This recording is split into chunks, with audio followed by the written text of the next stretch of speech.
જય શ્રી કૃષ્ણ મિત્રો.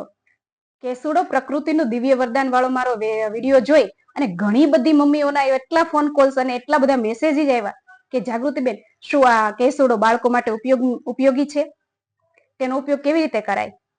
અને ખાસ તો પ્રશ્ન એ હતો કે શું તેનાથી બાળક ગોરું થાય, તેની ત્વચામાં નિખાર આવે? તો આ વિડીયો તેવી મમ્મીઓ માટે ખાસ છે. મિત્રો, વસંત ઋતુ આવી ગઈ છે અને પ્રકૃતિએ કેસરી કલરની ચાદર ઓઢી લીધી છે. ત્યારે આપણે વાત કરીશું જંગલની જ્વાળા એટલે કે કેસુડા વિશે. નાના બાળકો માટે તો આ કેસુડો ખૂબ જ ફાયદાકારક છે. ઉનાળાની શરૂઆતમાં તો નાના બાળકો માટે આ કેસુડો વરદાનથી ઓછો નથી અને માટે જ તો આપણા વડીલો વર્ષોથી નાના બાળકોને આ કેસુડાના પાણીથી નવરાવવાનો આગ્રહ રાખતા હતા, ખરું ને? કેસુડાને આયુર્વેદની અંદર પલાશ કહેવામાં આવ્યો છે. શું મિત્રો, તમે ક્યારે કેસુડાનું ઝાડ જોયું છે? જો જોયું હોય તો મને કમેન્ટમાં એ અવશ્ય લખીને બતાવજો કે તમે તેને કયા ગામ કે શહેરમાં જોયું છે, જેનાથી ઘણી બધી મમ્મીઓને તે સહેલાઈથી ક્યાં મળી રહેશે તેની જાણ થશે. વિજ્ઞાન કહે છે કે જ્યારે ઋતુ બદલાય ને ત્યારે ઉનાળાની શરૂઆતમાં વાતાવરણની અંદર ગરમીનું પ્રમાણ વધે છે, જે બાળકોની કોમળ ત્વચા તેને સહન નથી કરી શકતી.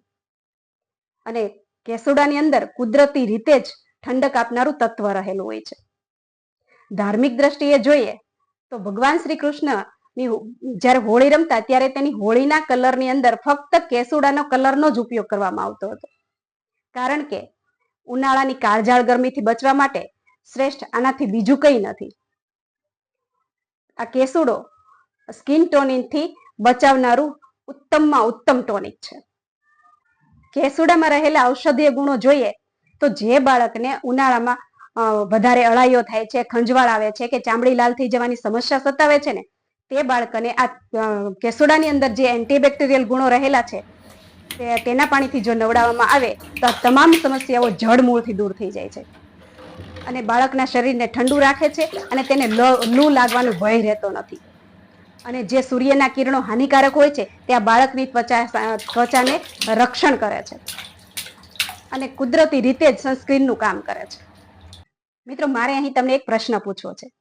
શું તમારા બાળકને પણ ઉનાળાની ગરમીના કારણે ઊંઘવામાં તકલીફ પડે છે? જો હા, તો કેસુડાના પાણીથી સ્નાન કરાવવું તે એક અક્ષી ઇલાજ છે, કારણ કે તે શરીરનું તાપમાન જાળવી રાખે છે. મિત્રો, મને તો મારી મમ્મીએ ઉનાળામાં કેસુડાના પાણીથી ખૂબ નવડાવી છે. શું તમે પણ નાવા માટે ક્યારે કેસુડાના પાણીનો ઉપયોગ કર્યો છે? તો તમારી યાદોને મારી સાથે શેર કરજો, મને તે વાંચવી ખૂબ ગમશે. મિત્રો, તેનો ઉપયોગ કરવાની રીત સાવ સરળ છે. 10 થી 15 કેસુડાના ફૂલ લો, તેને રાત્રે એક તપેલીમાં પાણી લઈ અને તેમાં પલાળી રાખો. સવાર સુધીમાં તે પાણી કેસરી થઈ જશે. પછી તેને ગાળી લો અને બાળકના નાવાના હુંફાળા પાણીની અંદર તેને ભેળવી દો, અથવા તો સૂર્યપ્રકાશમાં પણ 2-3 કલાક માટે રાખી શકો છો. આ રીત પણ ઉત્તમ છે. મિત્રો, યાદ રાખજો કે આ પાણીથી નવરાવતી વખતે બને એટલો કેમિકલ વાળા સાબુનો ઉપયોગ ઓછો કરજો. ઘણી મમ્મીઓ હોય છે ને કે બજારમાંથી કેસુડાનો સાબુ લઈ આવે છે, પરંતુ શું તે ઓરિજિનલ કેસુડા જેટલો અક્ષીર હોઈ શકે? ઘણી બધી માતાઓનો આ મહત્વનો પ્રશ્ન હતો ને કે શું આનાથી બાળક ગોરું થાય? તો જુઓ બહેનો, આ કેસુડો બાળકના ત્વચાની અશુદ્ધિઓ દૂર કરી તેને તેજસ્વી અને ચમકદાર એટલે કે ગોલ્ડન ગ્લોઈંગ બનાવે છે. બાળકની ચામડીની અશુદ્ધિઓ દૂર થતા તે આપોઆપ સુંદર દેખાય છે. તો માતાઓ, આ ઉનાળામાં આવા કેમિકલ વાળા હાનિકારક સાબુ પાવડરનો ઉપયોગ છોડો અને કુદરતના આ ખજાનાનો ભરપૂર ઉપયોગ કરો. જો મિત્રો, તમને આ માહિતી યોગ્ય લાગી હોય ને તો તમારા જેવી બીજી માતાઓ સાથે અવશ્ય શેર કરજો અને મારી ચેનલને સબસ્ક્રાઇબ કરવાનું ના ભૂલશો. જય શ્રી કૃષ્ણ.